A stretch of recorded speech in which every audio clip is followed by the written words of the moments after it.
Deion Sanders announces another surgery. Months after beating cancer, I trust God with all my heart. When you think of Deion Sanders, you think of flash, fire, and faith, a man who's built his life on outworking the odds. But even Coach Prime can't seem to outrun one relentless opponent, his own body. The Colorado head coach, 58, revealed this week that he's once again headed under the knife, the latest chapter in a grueling battle with recurring blood clots that have haunted him for years.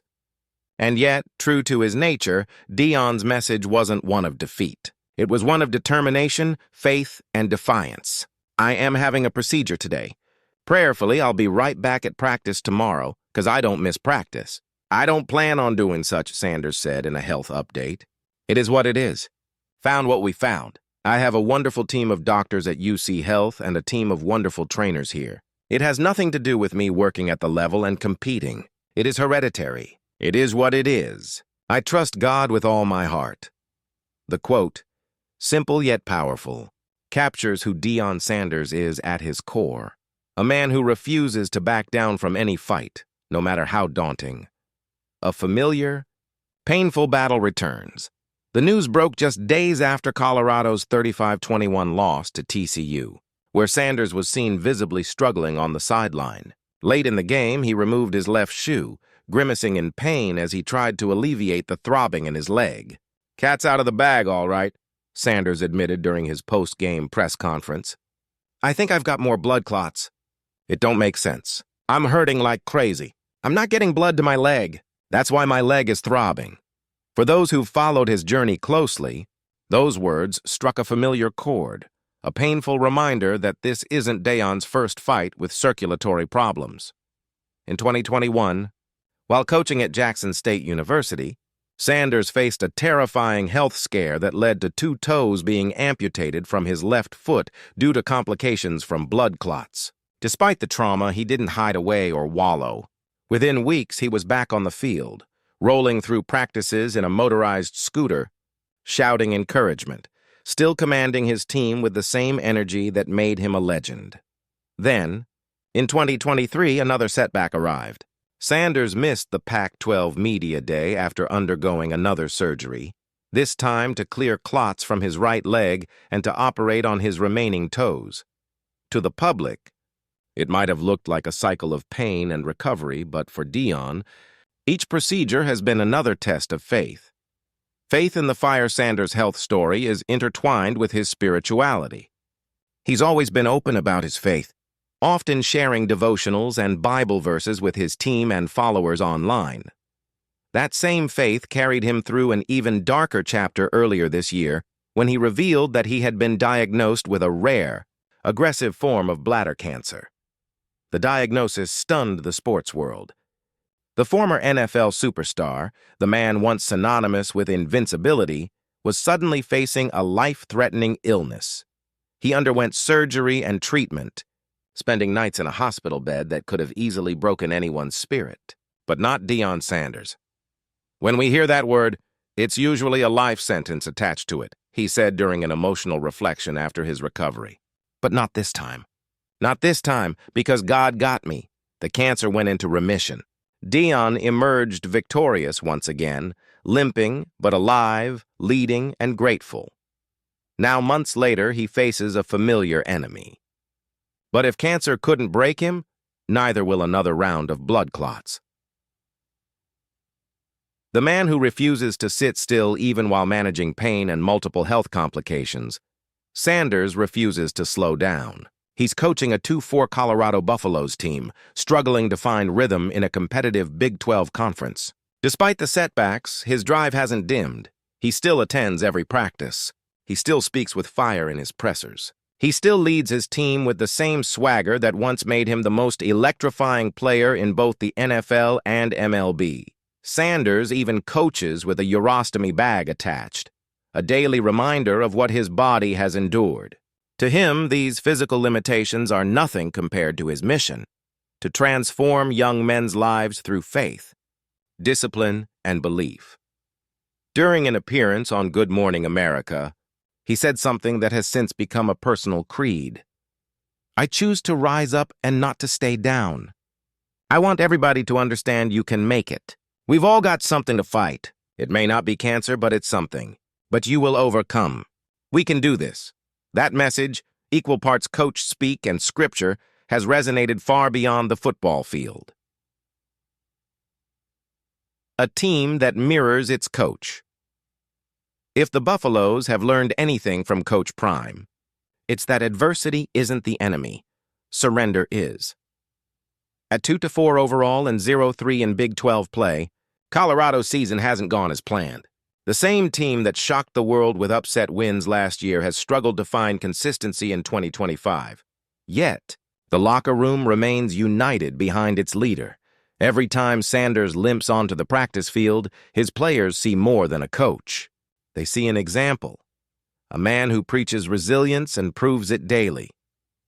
One assistant coach reportedly said, "When he's in pain and still shows up with that smile, how can we complain about anything?" That's the kind of influence Deion Sanders commands. I don't care about the Browns. Deion stays locked, in amidst his own health challenges. Sanders also finds himself in the orbit of another storyline, his son Shedeur Sanders, and the ongoing drama surrounding his NFL journey.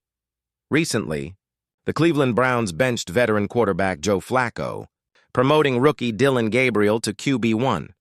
That move left Shedeur, who was drafted by the Browns earlier this year, as the new QB2, a change that reignited speculation about his future with the team. But when reporters asked Deion about it, his response was classic prime time, blunt, unapologetic, and laser-focused on what matters. "I don't give a darn about the Browns," Deion said. "I care about the Colorado Buffaloes. I do love me some Shedeur Sanders, though, believe that. I care about him. The rest of that, I don't, okay? I'm a coach trying to win just like they're trying to win." It was a perfect balance between protective father and no-nonsense head coach, and it showed exactly why so many admire him. For Deion, family and football intertwine, but he never lets one distract from the mission at hand. His priorities remain crystal clear: God, family, and Colorado football, in that order. The Shedeur situation, a family under the microscope. While Deion fights for his health and his team's turnaround, his son Shedeur's NFL career is facing early turbulence. Once projected as a first-round talent, the young quarterback now finds himself riding the bench behind Gabriel. With limited snaps and fading media attention, the Browns' decision sparked outrage among fans and analysts alike. ESPN Cleveland's Tony Rizzo even went so far as to suggest that Deion should use his influence to get Shedeur traded, ideally to a franchise that actually believes in him. "If the Browns are already planning to draft another QB in 2026, Rizzo said, then let the kid go somewhere he can develop. The situation mirrors Deion's own journey in some ways. Constant adversity, skepticism, and the need to prove yourself again and again." When Gabriel's promotion became official, Deion posted a cryptic message on social media that fans quickly connected to Shedeur's situation.